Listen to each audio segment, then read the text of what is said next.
Good afternoon. I'm going to stand here for a minute before I sit down. Just take a minute just to introduce myself. For those of you who don't know me, well, you know my role with WSC USA. But I wanted to first say how happy I am that we're all here in person. I'm sure everyone here feels the same way.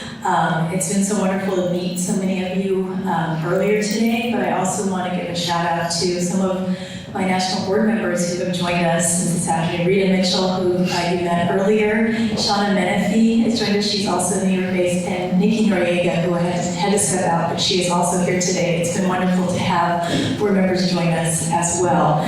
But I wanted to just take a minute because I think it's important. We talk a lot in general about the value the YWCA brings, not just in USA, but worldwide. And I wanted to share just a little bit of my background for those of you who don't know that I am very much a product of the YWCA.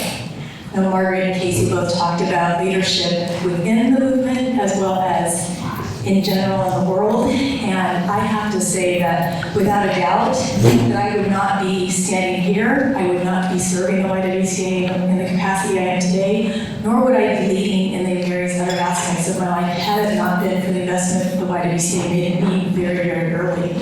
I joined the YWCA over 35 years ago. I was a freshman at the University of California, Berkeley, and was looking for a place to do some volunteer work. I walked in the door and saw inscribed on the wall the one imperative, which I think everyone knows, to eliminate racism where it exists and by any means necessary. And I knew I had found my new home. There's just no question about it. Now, the YWCA in Berkeley had a very, very strong tradition of leadership development for students. At Berkeley, we found a place where not only were my core values honored and shared, but also I found a place where I could learn how to be seen and to be heard and how to make a difference. Here I had the opportunity to be mentored by strong women who shared these values. Excuse me, I'm tickled.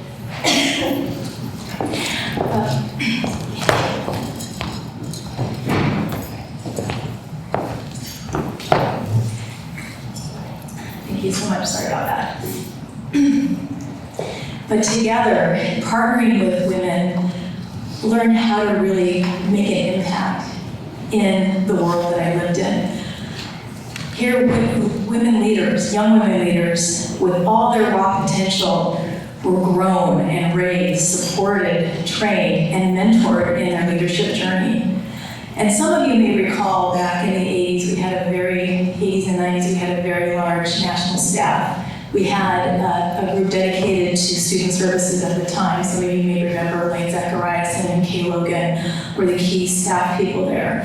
Well, together with Mindy Jo Swayze, who was our staff member for the World Connection, had this brainchild idea to develop a study tour experience to connect college women with issues around the world, and created this study tour to go to the Philippines for 2 weeks.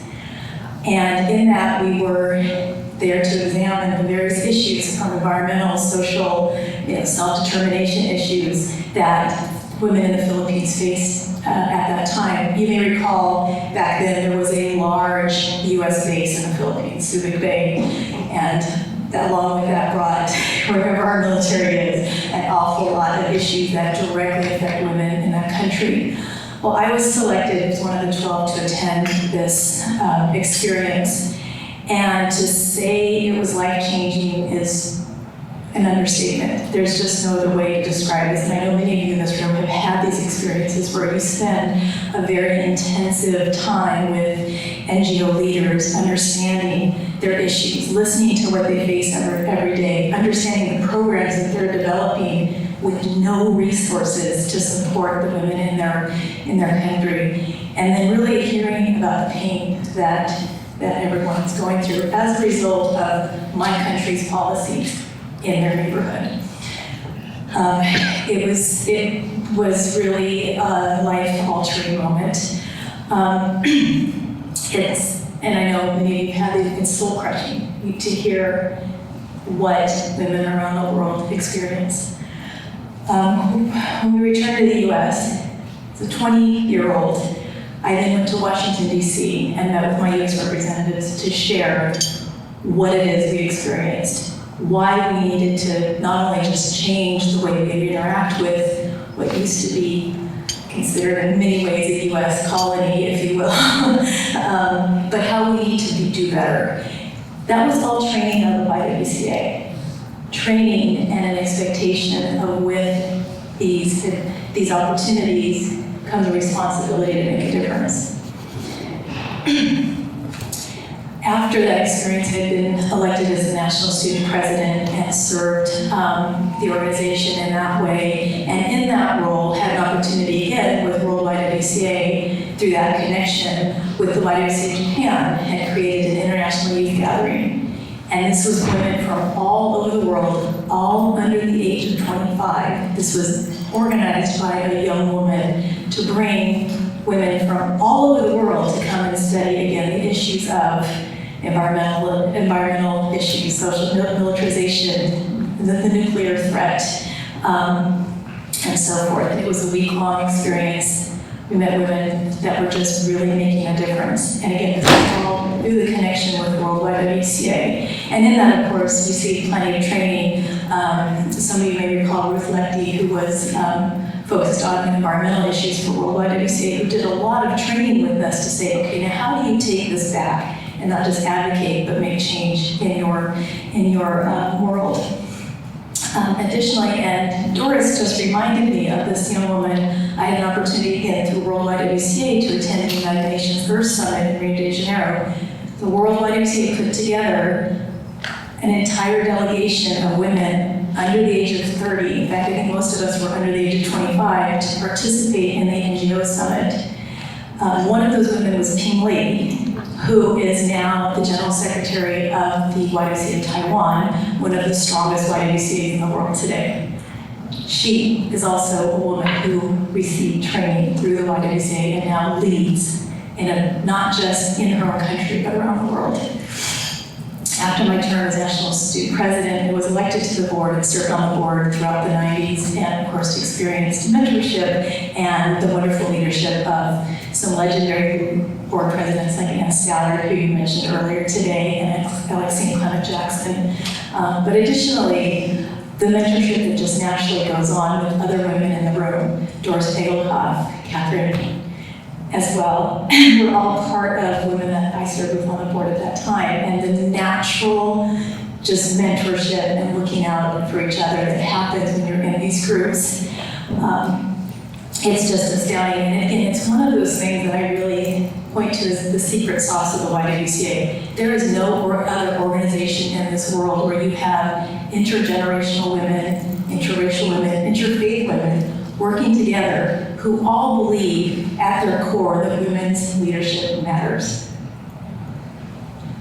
It's a very, very powerful, powerful jewel that we have and that we have stewardship of.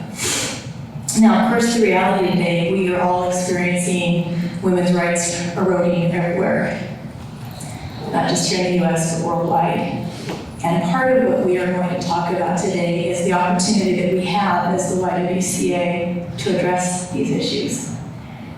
The opportunity we have to work together as one YWCA and to continue to develop women's leadership. And just one story I want to share about this that really hit home for me very, very recently is, and it goes back to Margaret's comment earlier when she talked about the generations that are coming. I have a 16-year-old daughter who is a little quiet. She's not one to make a lot of noise about any issue. However, when the Supreme Court decision came down overturning Roe, she came into my room and almost sheepishly said to me, "Mom, did you hear what happened?" And I asked her, "If you're referring to the Supreme Court decision," "Yes, I did. What do you think about it?" She paused for a moment and she said, "Well, you know, I'm mad. I've never been this mad in my life, and my entire generation is mad. But you know what? we get to vote in 2 years. And to me, I was like, there is hope. But our opportunity right now is developing those young women with the skills that I know I was given, that we all in this room were given, so they can really make a difference with that anger that they have. At this moment, we will transition to a panel, and Margaret and Casey will both be sharing some thoughts on the opportunities that we have to address some of the issues that we are all facing, as well as entertain some questions from all of you.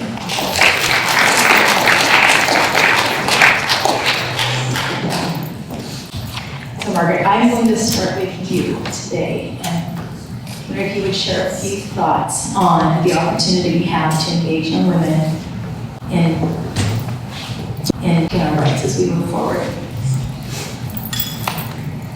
Yeah, thank you. Every time I hear sort of Tina walk through her history with the YWCA, it is just so inspiring. So thank you again. You know,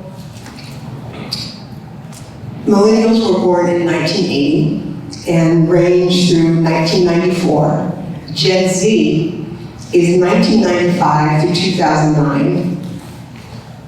Generation Alpha, they start being born in 2010, and the last generation Alpha will be born in 2024.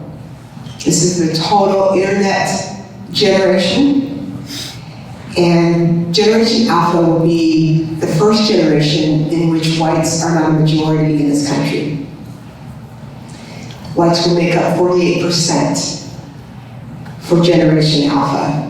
And then Generation Beta will be born, has started to be born in 2020, and the last Generation Beta will be born in 2039. With Generation Z, also affectionately known as Zoomers, they are diverse, they love detail, and they are progressive. And I believe that they are going to be catalysts as we think about being 100 to 150 years away from gender equity and racial equity. Part of that catalytic converter is with Generation Z. And I believe that part of our role is creating, not in a paternalistic way, but in a shared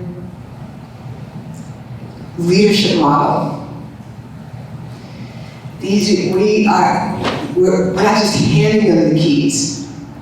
We have an opportunity to be co-pilots with them at a critical point. I think we are so missing Generation Z from our teams, our movement. And we need not just ask, but we need to invite them in to co-design, to be co-designers with where we're going and why. And I think it is really exciting. And with just the digital opportunities that lay before us to help drive, again, another catalytic part of our movement is going to be in the digital community. Thank you, Margaret. I think that's a really important point, this idea of co-designing. Because again, I think that's one of those secret sauce elements of the YWCA, of having everyone at the table who's affected. It's a very, very important point as we strategize and move forward.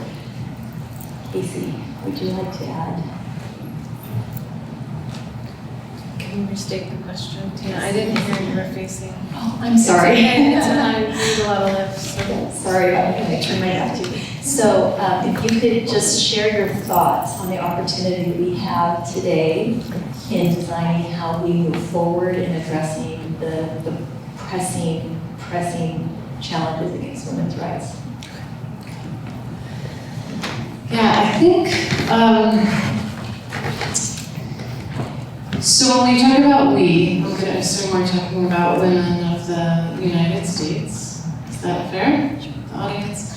I think that a real opportunity right now is for women here in the United States to recognize that some of the burgeoning issues, the reduction of civic space, the real threats being made to women as human rights defenders in the United States, feeling the effects of radicalization, women in the US being disproportionately continuing to feel the disproportionate impact of increasing poverty and the shift from the 1%, that those are all things that our sisters, our colleagues throughout the world have been experiencing severely for a really long time. And sometimes as a woman of the United States, we suffer from a lack of empathy or a lack of just simply taking the time to read and understand and learn from women all across the world that have been dealing with such issues for a really long time and actually deciding instead of working in a silo to work together. And I share that, having been immersed in our global movement and international community for quite some time, and recognizing that it is the roots of the YWCA, which is social justice. It came out of the Gospels. Now we're an organization for women of faith or no faith. But that is about being with, not for, listening to, not talking at. And I think there's a tremendous opportunity for the YWCA leaders in the US to fully acknowledge not just the old narrative of, oh, those women out there outside of the United States and what they're facing, but to really humbly acknowledge, oh, we need them because there are some very serious things going on right now in our country. And through that synergy, through that mutual relationship, I can only assume that very strong collective action will happen. And I invite the YWCA leaders of the United States to really engage and take part in a lot of the collective global advocacy that's happening and not see it as other, but seeing it as part of. And each of you in this room must feel that way. I mean, you're the natural stewards of this thinking.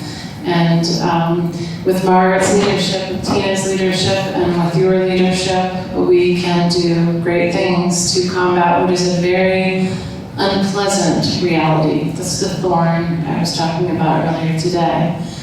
All of the indicators, all of the metrics do not point to a good story for girls, young women, and women. Period. Speaking the truth, Casey, don't know reason to pause.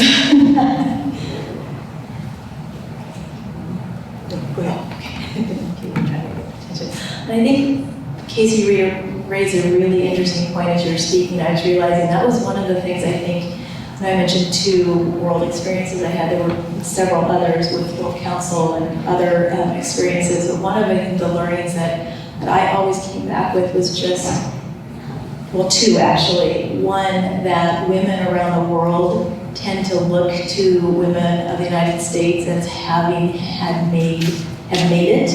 That's maybe not the best way to say it, but have made it because of the rights that we enjoy here. But secondly, whether it's true or not, that was just the impression. But secondly, really, and coming away with this understanding how at our core, how not just connected we are as women around the world, but how similar the issues are that we face.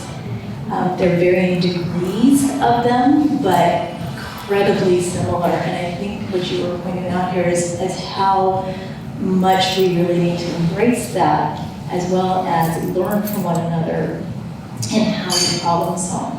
So Margaret, I'm going to turn to you and see if you want to share some thoughts on what that problem-solving process looks like and can look like, and how we move forward with the reality of today. You know, I think with the current digital technology that we have, we really are enabled to do more than we had ever thought or dreamed of before. And I think it is incredibly imperative for us to continue to build digital community.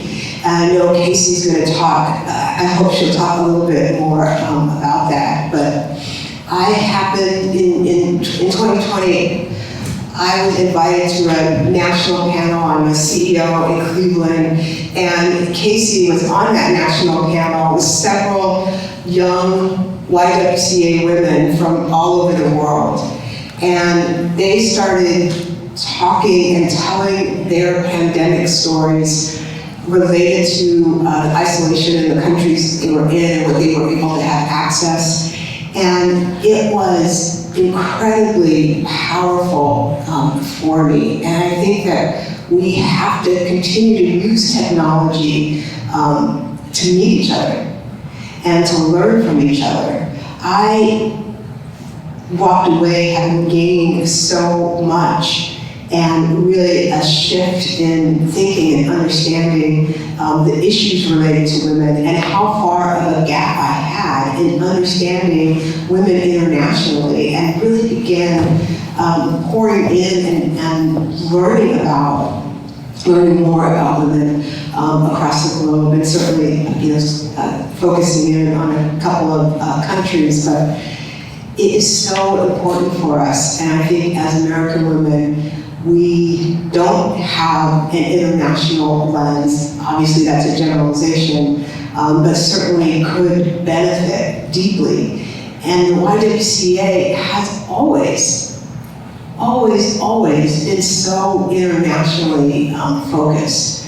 You know, one of the concrete things I would love to do is, move this meeting closer to and in kin or in relationship at least every other year with our national meeting. I would love for World Service Council that we could bring broader access, and also an opportunity for women internationally as part of several cohorts to be part of this meeting as well. And it is, I think there are concrete steps that we can take to model and engage, elevate, and grow. And it's doable. Thank you, Margaret. And you touched on this, but I want to ask Casey as well. What does the digital community look like for World YWCA, and what would be the benefits of it? So in 2019, the World YWCA, we said to ourselves, we really need to move into a digital community and get with the 21st century. And we anticipated that shift would take, a decade, because we're creatures of habit. The COVID pandemic accelerated the World YWCA and the global movements shift to digitization in a way that I don't think we could have imagined. And we're taking full advantage of it. I mentioned earlier today, we have historically in the World YWCA, women typically came together every 4 years at council and built foundational cross-border friendships that sustained themselves through letters or through email or through audio, global audio conference calls using an 888 number.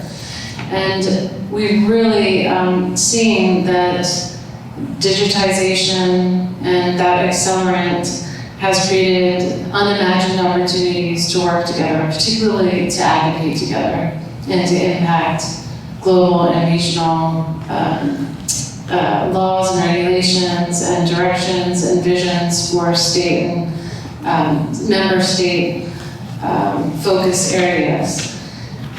But earlier today I also said, so it's good. And we have a YWCA social network, which you all hear about. It's a social network platform that's based on Facebook, Twitter, and all the and TikTok. We've created a World YWCA platform where we can all do that privately together.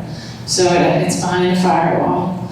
And one of the reasons we did that is when we went into consultation with young women, and really women of all ages, but the young woman got the conversation started, it's because it moved very quickly to the violence and the harassment that young women were now experiencing, and women of all ages online. So you'll hear about that, we'll invite you to join, and just imagine your favorite social media platform all in one place where it's all YWCA women. So we've really moved into this identity. But we also recognize that it's leaving a lot of people behind. There's millions and millions, hundreds of millions of girls and women who don't have easy access to technology, and that's one of our challenges, is what are we going to do about it? We can't just shrug our shoulders. We're the YWCA. We see other humanitarian and development organizations and multilateral groups shrugging their shoulders. So it's a challenge for us, and it's a very difficult nut to crack, but we're always very cognizant of it. And then the last thing I'll say is, worldwide at WCA, we have absolutely no desire to leave our elders behind, the elders in our movement, who don't have a favorite social media platform. Their social media platform is still emails or written letters or the telephone.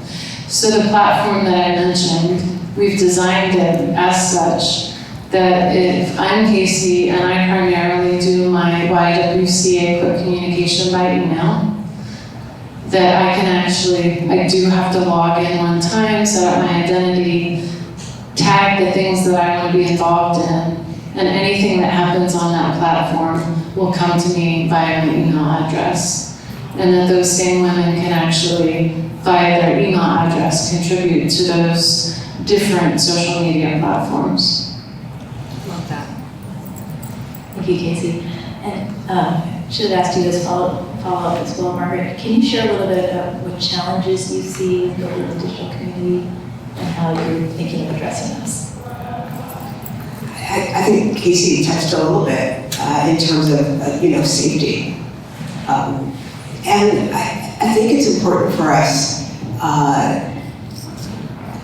to continue to build our point of view and to be bold with that point of view. We were talking about boldness earlier, and I think that is going to, when we're clear about our boldness and our truth, it really will be an attractor for those that are seeking, and we know that desire and our superpower is belonging, and I think it really is going to attract women. And we see women in all around the world lifting their voices against and in opposition of their country. And it's that boldness that really empowers and engages and heightens the strength to do what in some countries is just absolutely unthinkable. And so I think that is important, and it's been such a big part of the YWCA. But that is a challenge. It takes courage to be bold, and I think often we are not bold enough. But safety is also a big consideration.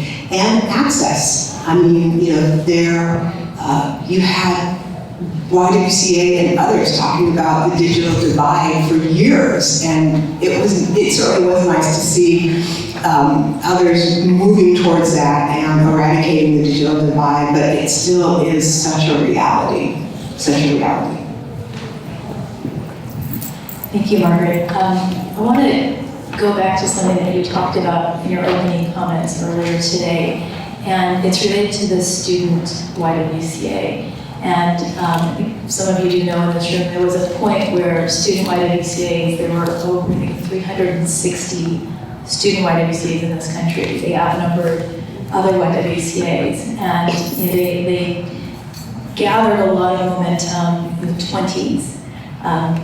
as YWCs and YMs at the time, it was much more focused on Bible study and service, but a key component of that was advocacy work and social justice.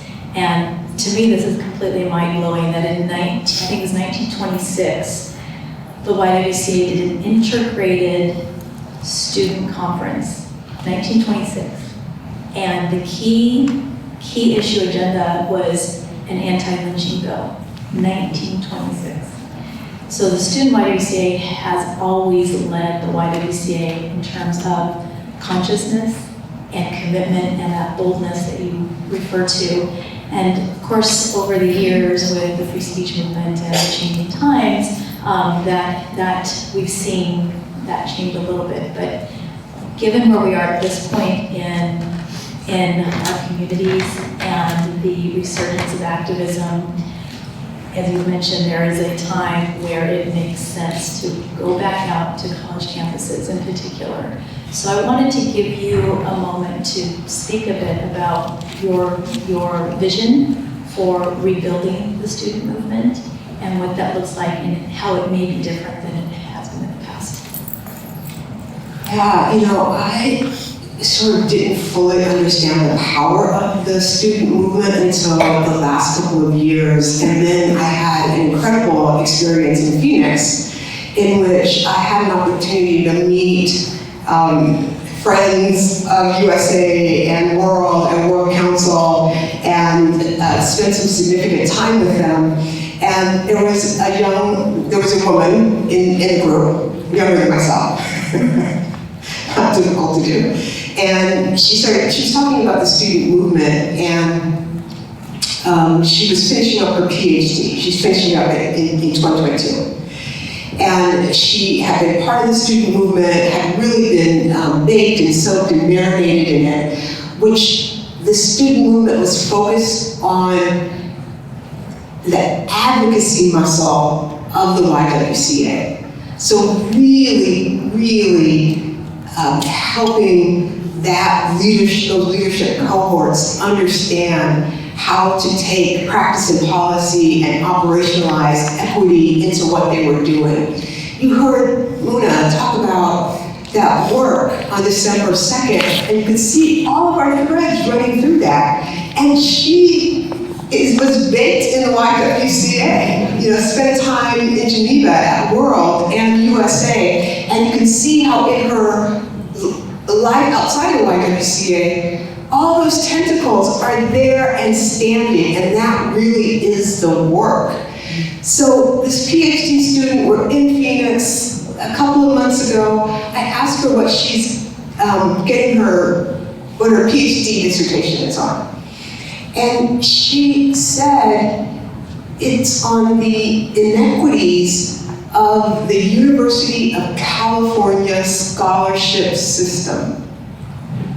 The inequities baked in to the frameworks of that system, and her role actually allows her not to just deliver a dissertation, but to continue to build buy-in with the Chancellor's office in order to affect the changes that she has put into the PhD. And this is a woman who came out of the student movement. This is why it is essential. I think there's what we offer from other clubs, great clubs on campus. And we have a lot of YWCAs who currently have campus relationships where they're doing gender-based violence work. This is an additional advocacy and leadership opportunity on campuses in which I believe we have a pathway to a global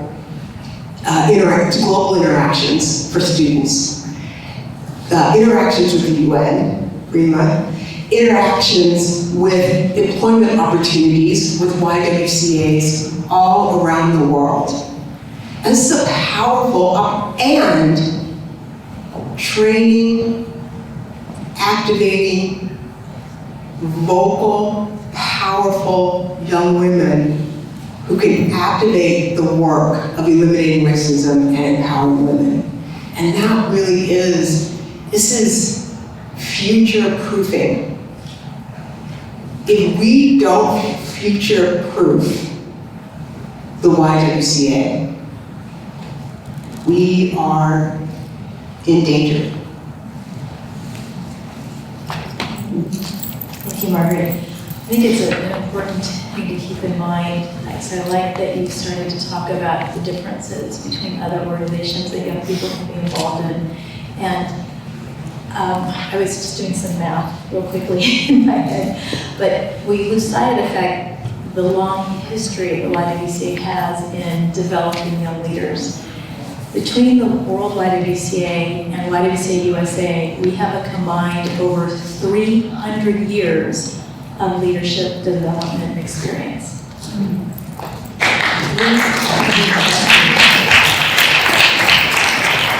We know what we're doing in this space. There's no question.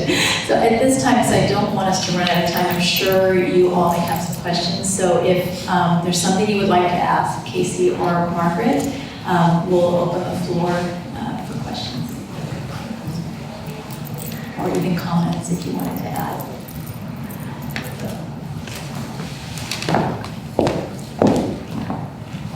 Hello, first I want to say how happy I am to be back here in this room, meeting together with all these great people. So this is such a privilege. I had, Margaret, you brought up the point of our network around the world.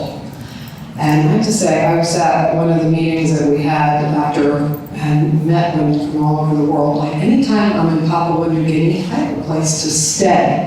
I mean, this is crazy for me to think that I know women now all around the world, that we have a network of wives all around the world. I could contact somebody, I could be shown around a town, I could find out what's going on anywhere around the world. Unfortunately, my friend Connie Tate couldn't be here tonight, but I had been speaking with her before COVID about the fact that we probably have the best news network in the world. And is there a way that we can capitalize on this to the benefit of women? You know, we have CNN and we have Fox, and we don't have the Women's World Network yet. And so this is kind of a hope I had, you know, that maybe we could capitalize on something that we have. I don't know if you can comment on that. Could we, you know, use this in some way, or our power? So. Go for it.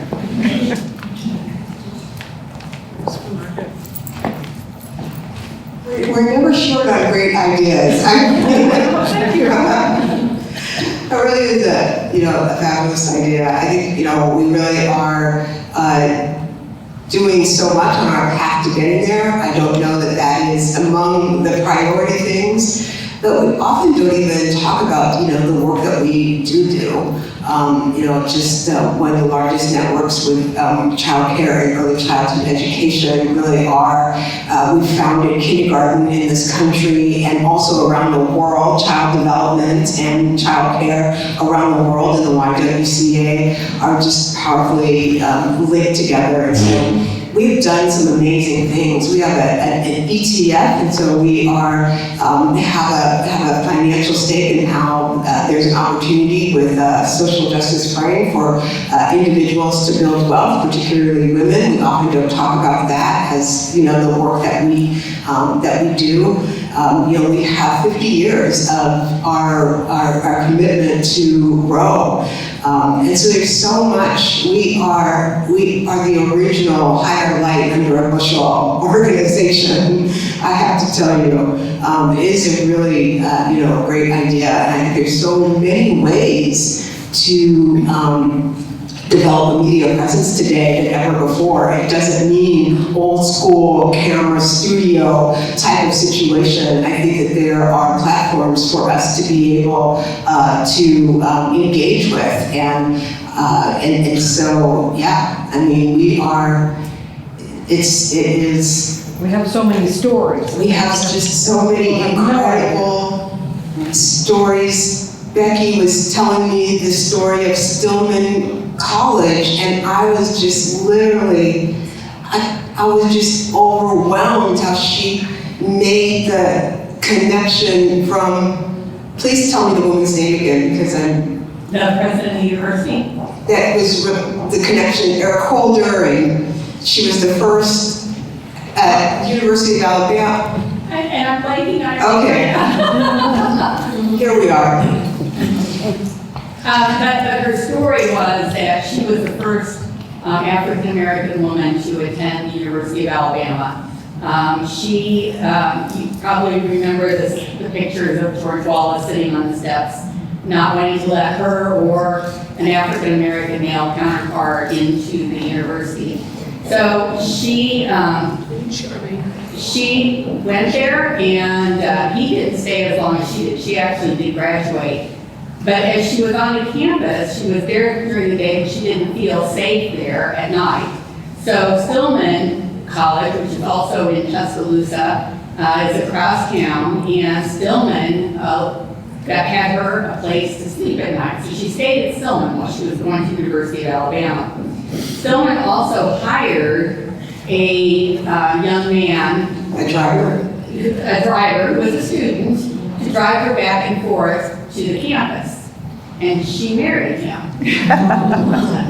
And so, you know, that was her legacy, and I was telling her, I mean, it was evidently a family that had quite a bit going for it, because she had a couple of older sisters. One older sister became a medical doctor and has a medical practice in the DC area, and is married to a man named Eric Holder. And the other sister also was a professional woman and had a husband who was the COO of United Healthcare.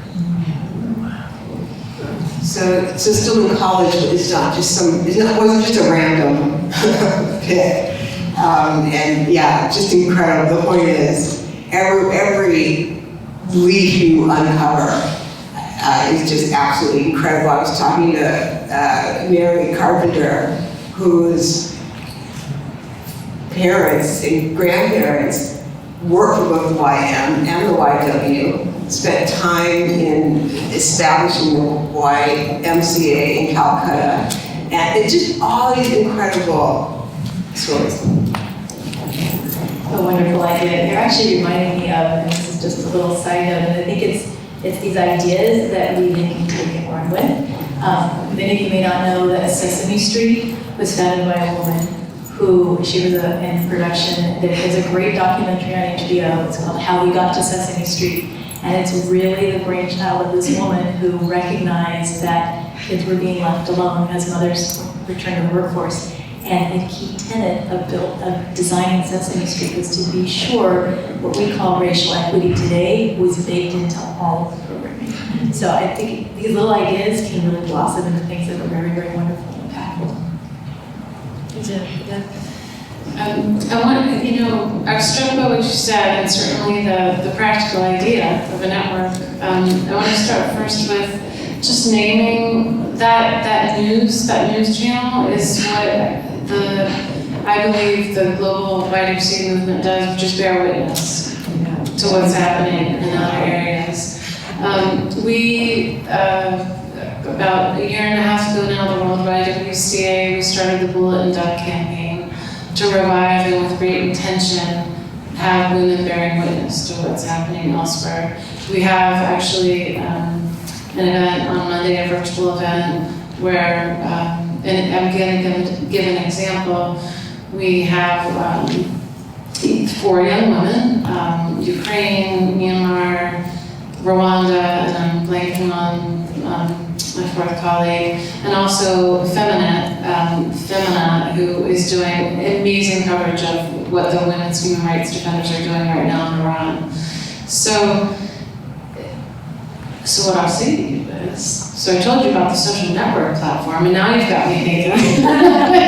we skipped traditional, no, you're right, and we've only been thinking of social, of 21st century kind of social network platforms, and we haven't given thought to traditional media outlets, which is television, and radio. We have thought about how to bring radio in.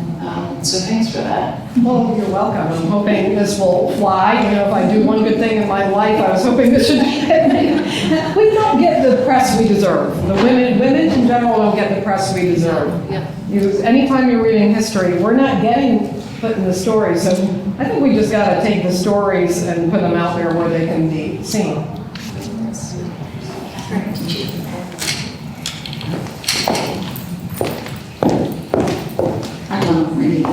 Thank you very much. First, let me start by thanking you and thanking the Worldwide WCA and the YWCA in the United States for all what you're doing to women and young women in these very, very difficult times. As we know, we are passing through because of COVID, and the number of conflicts is increasing. So, for example, last week, the United Nations and the world celebrated the 22nd anniversary of Resolution 1325, which stipulates that women should be part of peace-building processes. They should be sitting at the table when negotiations are taking place about peace. The report that the Secretary General presented to the member states was not very optimistic. We made some progress, but many women are left behind. So I was thinking, how could the YWCA play a more important role in empowering women and young women to play this role in their families, in the communities, and at large. I remember many years ago, I was in West Africa, and there were many wars and civil wars in Sierra Leone, in Liberia, in Ivory Coast. And women, African women, went and stood behind doors when presidents were meeting and told them, enough is enough, stop the war. And we know that we spend more, billions on arms, while children sometimes have no food to eat. And in many, many countries, this is at stake. So how can we empower women and young women to be, those agents of change and agents for peace? Thank you.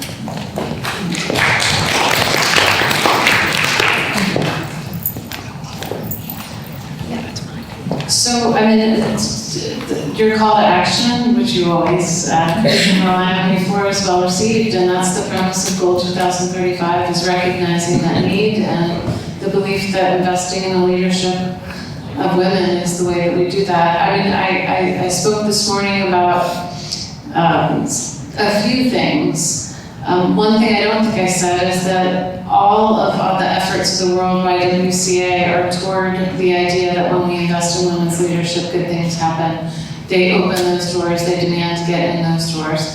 We know that when women are involved in post-conflict peace building, that there's a 20% increase in the odds of that peace remaining. And when they actually provide leadership to those post-conflict or conflict peace-building efforts, there's a 30% increase in the efficacy of longer-term peace. So I receive your wisdom and embrace it, and I feel as if the way in which we are currently collecting data from women around the world that has very much focused on 3 advocacy areas, which will result in a launch of an advocacy initiative in 1 month, will also bring us together with great clarity about not only the need to invest in the leadership of women, but then what are we going to do collectively with great discipline and focus together to name it and affect change.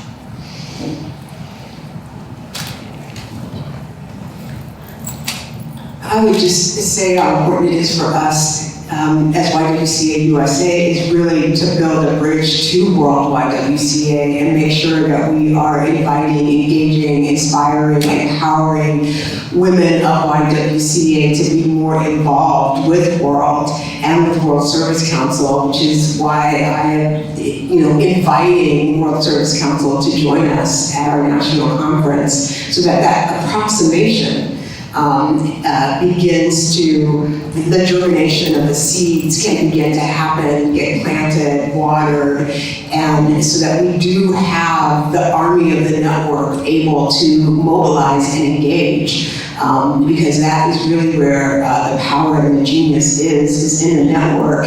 And what will come out of that and the relationships, I think, are going to be, is that for me is part of the future proofing that is so important, that the strength of the two movements coming together as one underneath that 2035 goal is just so incredibly important.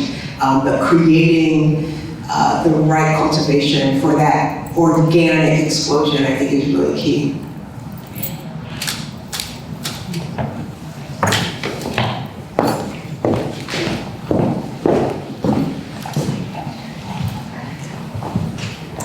Hi, Tina. Margaret and Casey. So thank you so much. This is really a fascinating discussion. So I have first a comment and then a multi-part question. So I hope it's okay. It's about advocacy. But my comments are, first of all, I was also, like you, Tina, one of the people who benefited a lot as a young woman by the exposure to the work and the women of the world by WCA and the YWCA USA. So, and Betty Jo Swayze, you know, she's iconic, right? Elaine Carlson, also iconic, just among two of my mentors, Doreen Boyd and others. So, yeah, it's life-changing. It's absolutely a life-changing movement. So, and I couldn't imagine my career, having been the way it went without the YWCA in my life.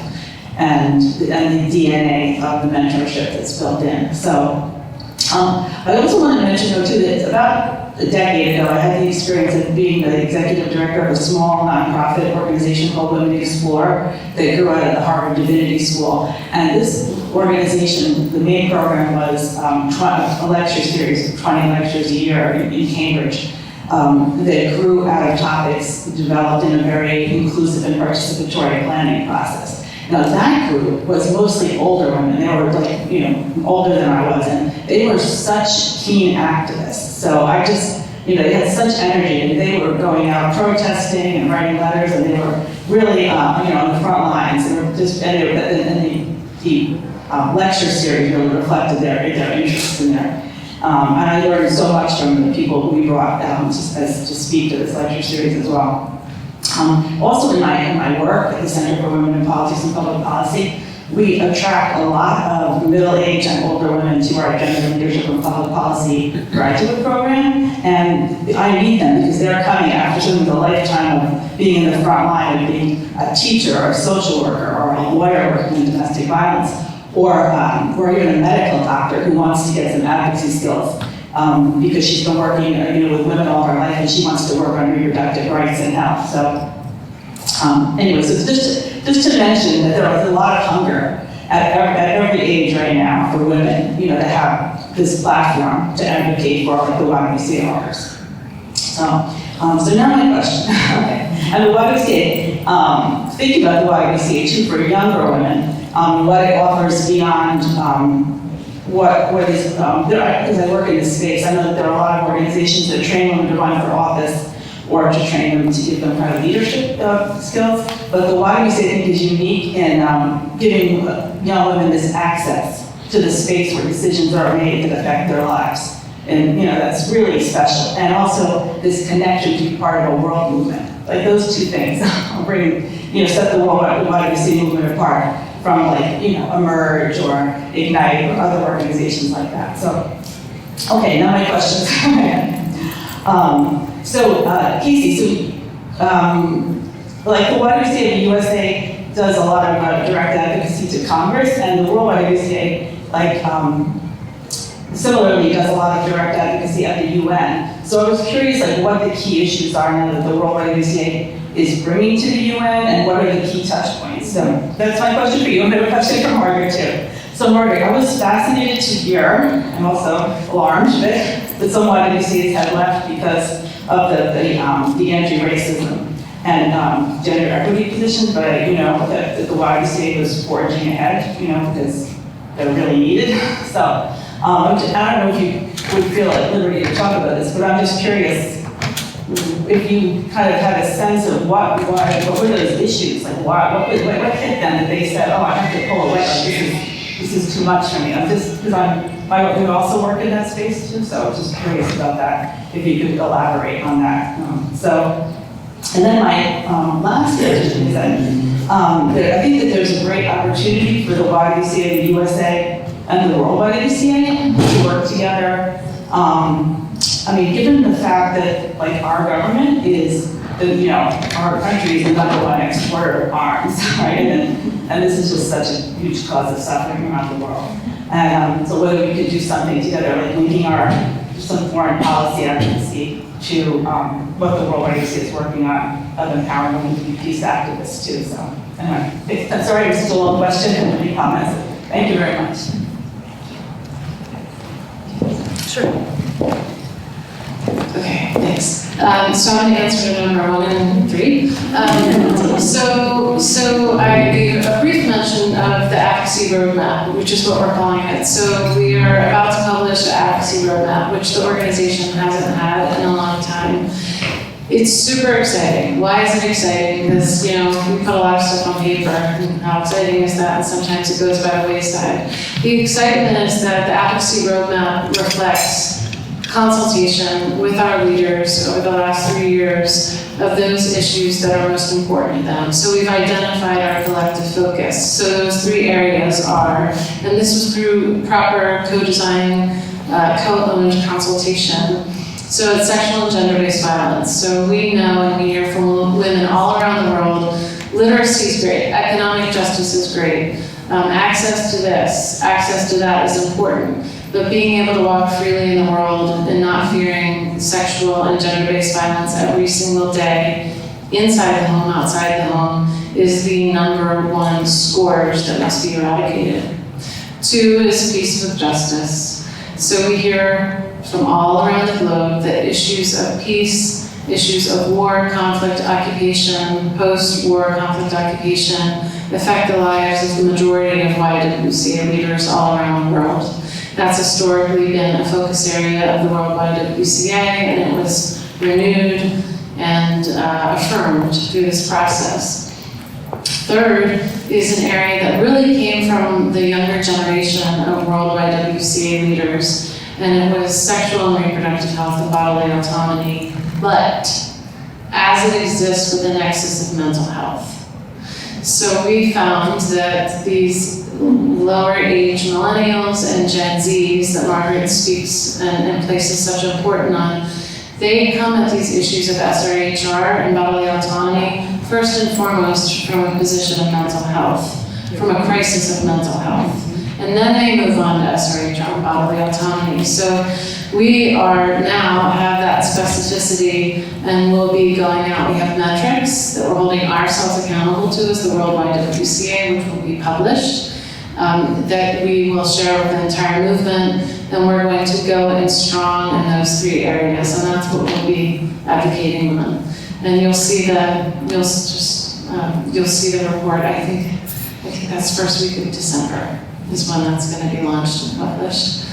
And I want to also say, one thing we didn't expect 3 years ago when we started to renew relationships around Goal 2035 was how much our ecumenical identity, even whether it's perceived as past as current, that ecumenical identity, how important that is. And we are getting, as a worldwide WCA, invited into spaces where serious advocacy is going on around societal and cultural norm change.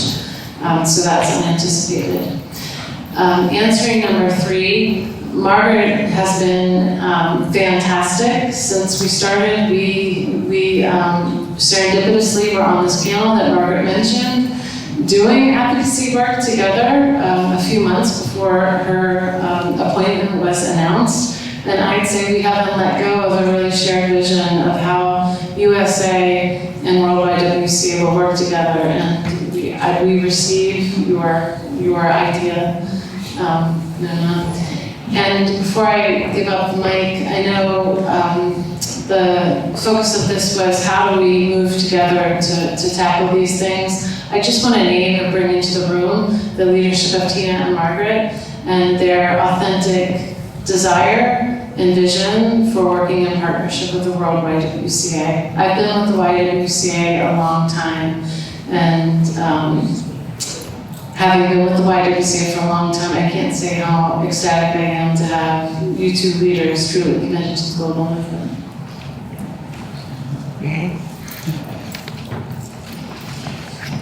I will say that I'm surprised you're surprised.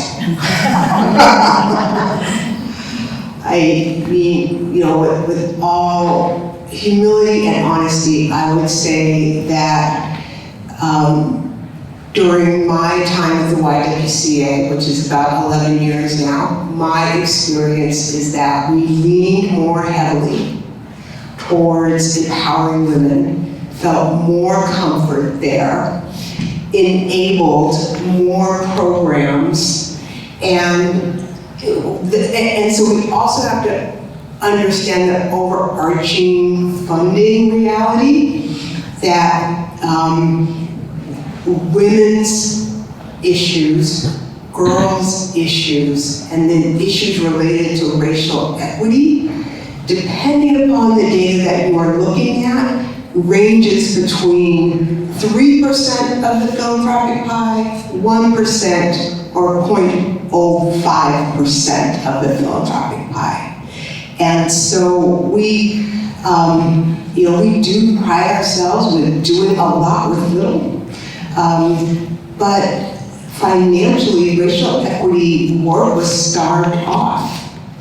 Even in this time, post-2020, when $600 billion was promised or committed or talked about, I think most of the leaders in this room would say that the trickle down didn't trickle down. And so, but I don't want to say that it was all about funding. I think we didn't, it's not only winning the hearts and minds, we left the roadmap of Dr. Haidt in really doing the internal groundwork and cultivation around the intersection of racial equity. Because she was saying, we're not going to have gender parity until we have racial equity.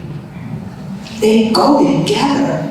And we started to lead the training, the development, the learning, the engagement, and doing that deeper work as a network.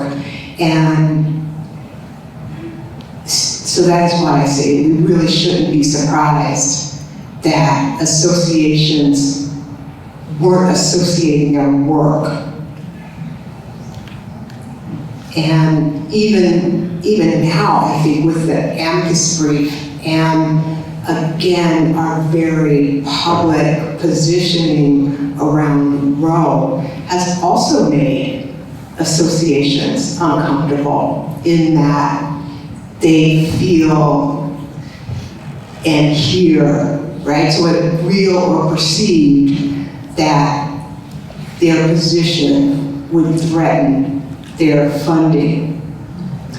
And which is why it is so important for us to build our financial fundraising acumen so we are less dependent on government or certain funding in certain communities and can support our own growth.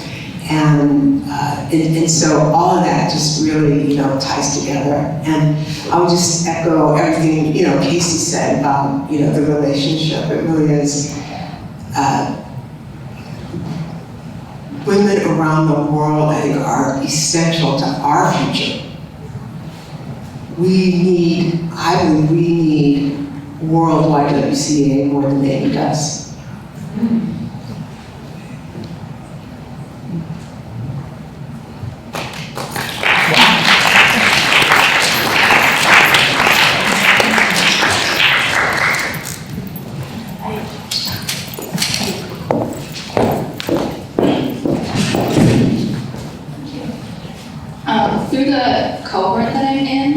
leadership cohort. I'm learning about all the different issues that women are facing, women and girls, in all these different countries, and just how similar the issues that we're facing here in the United States. And I was wondering how the YWCA USA and the World YWCA is supporting women of color, and how, in an intentional way, how are you guys working together to support women of color, especially in these issues?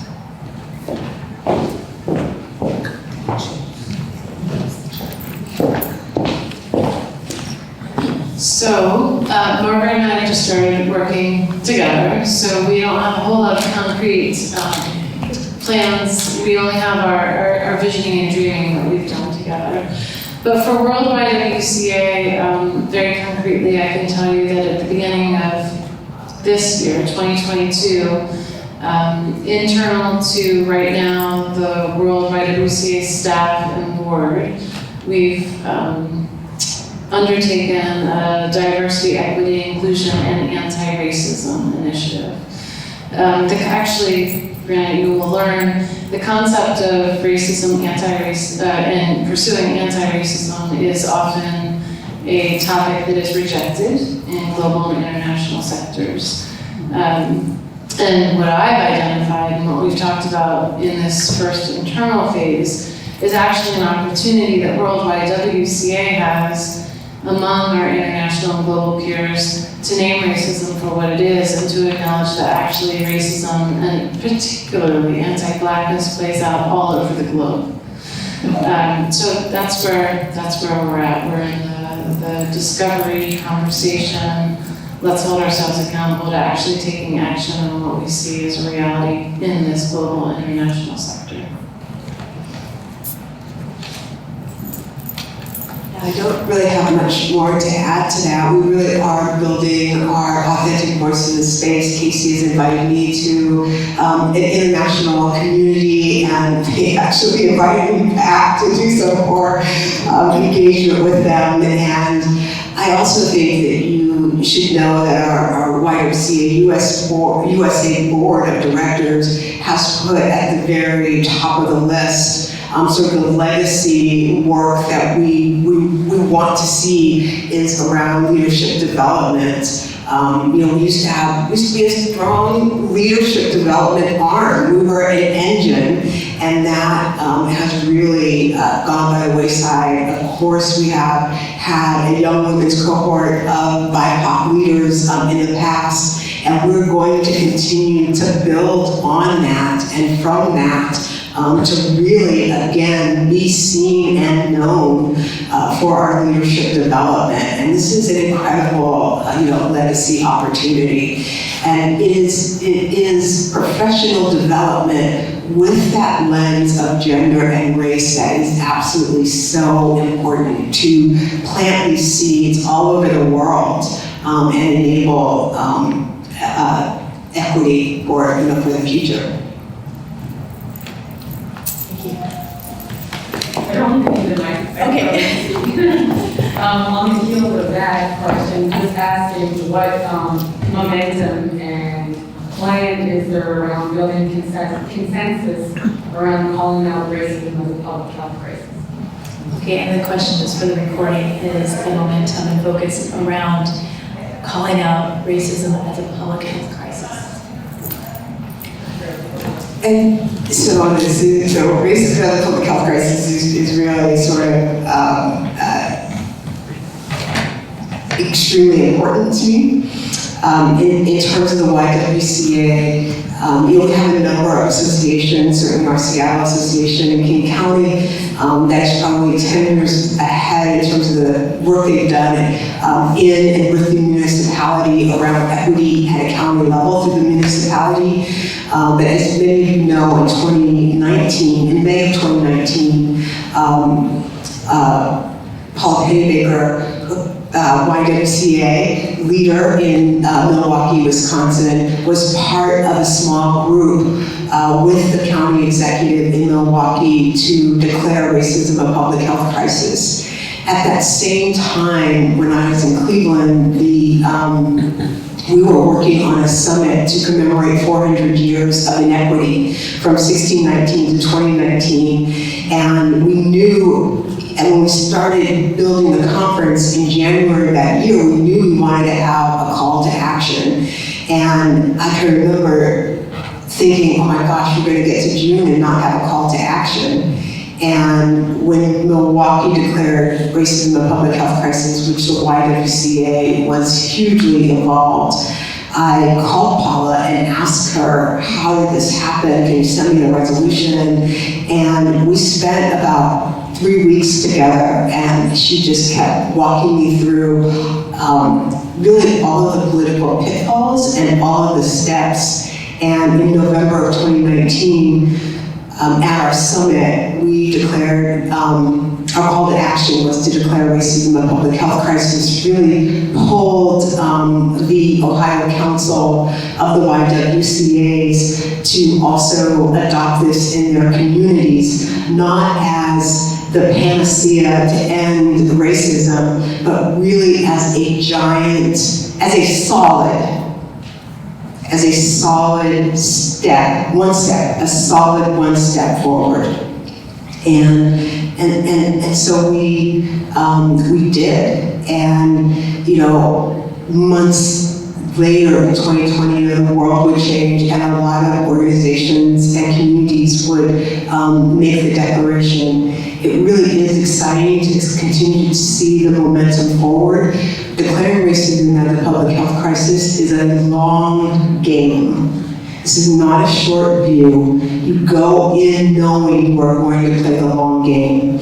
And again, much like the work that Dorothy Height did, it's important to identify what are the systems and structures that you are going to embrace in that declaration. It's a little different in all of the communities. Some are very much focused on gun violence, others are focused on housing.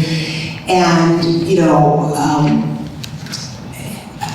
I think you heard earlier that, you know, coming out of the One Imperative, Cleveland did center on housing, and so that has been also a continued thread to look at redlining and understanding how to undesign the red line in that community. And it is still, it's an amazing project and work that we are going to swing back to and support those directors and communities that are involved in that work.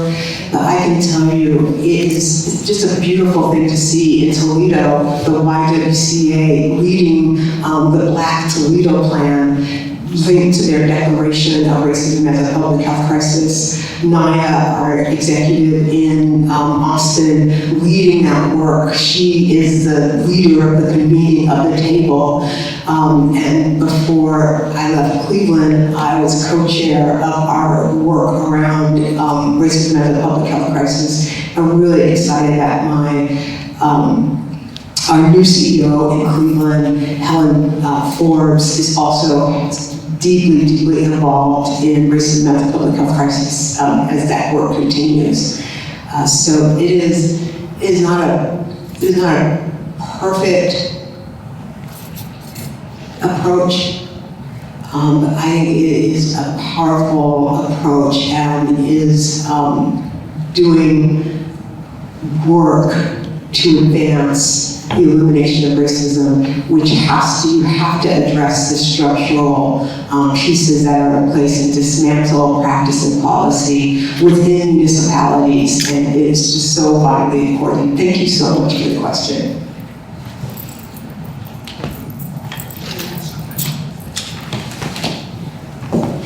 Time for one last question here. Hi, thank you so much for letting me ask my question. I want to talk about, you talked a lot about funding and sustainability and viability of the movement and how essential that is to make sure that we're here for the next 150 years. I wonder, what are the tangible ways that YWCA USA and World YWCA is integrating fundraising and monetizing tactics to so that the burden of fundraising does not fall on smaller organizations, whether it's here in the States or around the country, right? We talk about, there's a campaign to reach 100 million women and girls by 2035. And what a powerful thing would it be if each one of those individuals gave $1, right? And, you know, how do we talk about, because we lift up all of these things, like you gave the statistics around philanthropy, but there's power in the dollar in this room, there's power in the dollar, people who are in this movement, and we talk about being a grassroots organization. So how do we shift our thinking from not being dependent upon funders, but being dependent upon the communities that we're in for that financial viability and sustainability? What tangible ways are you providing those resources for these associations to thrive in the near future?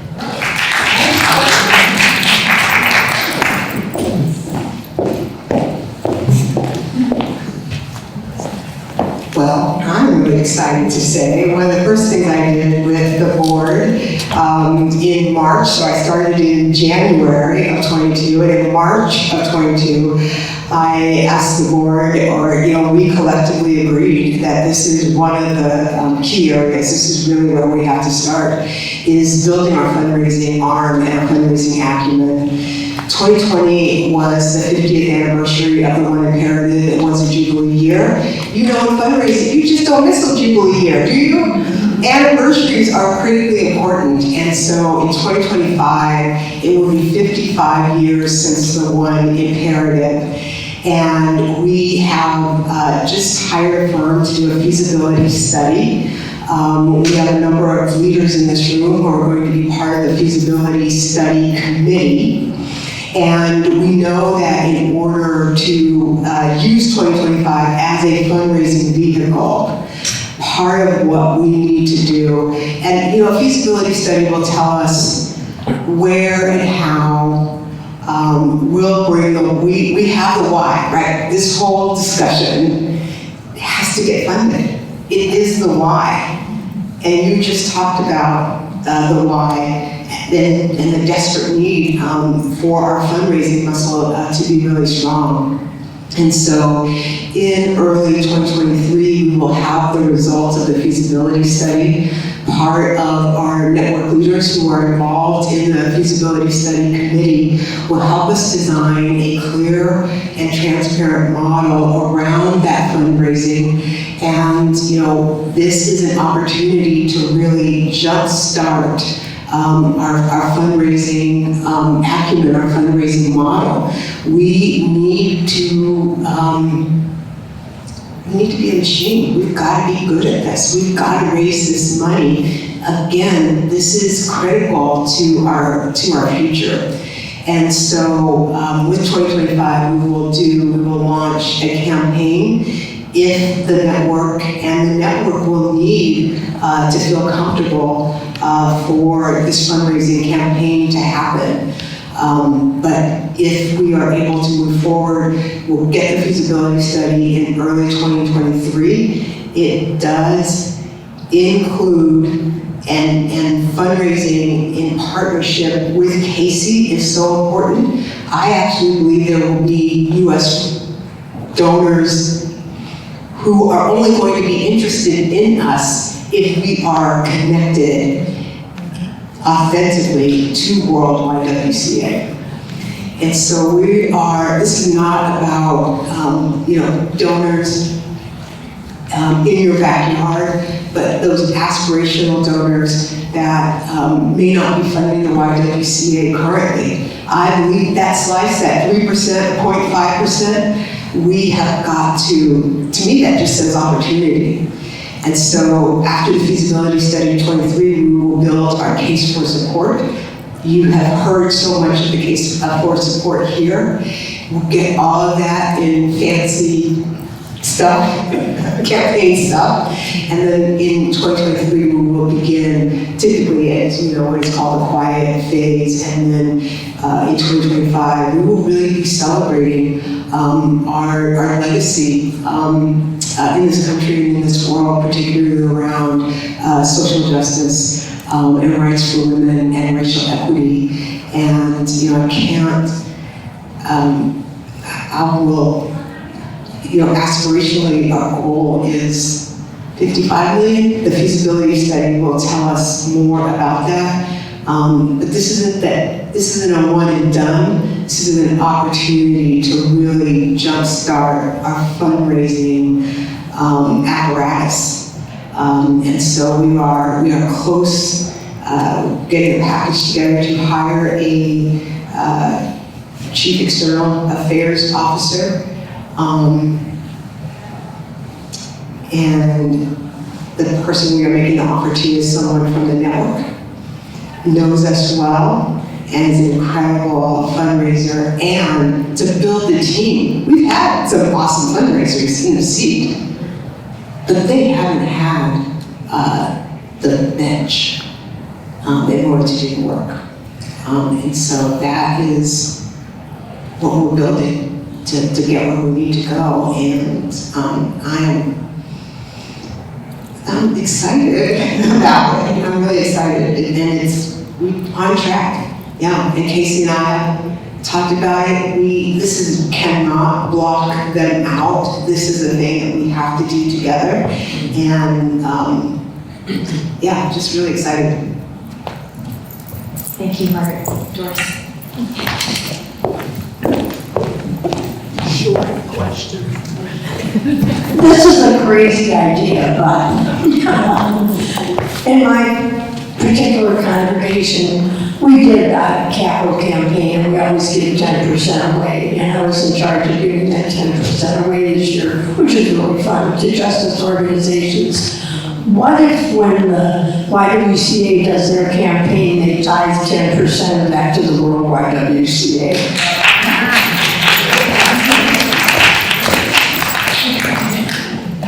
People will take that suggestion.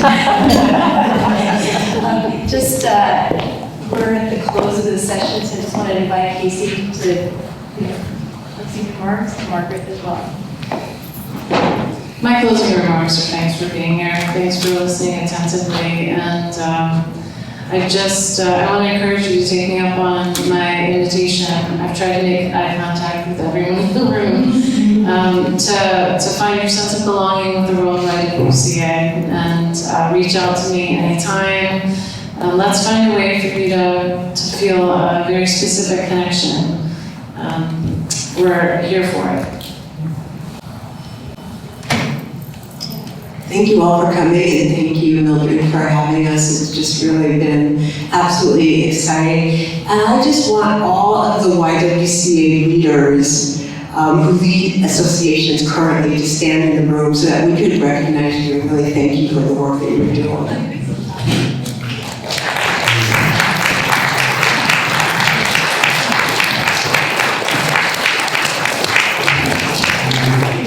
It's incredible, inspirational women. Thank you.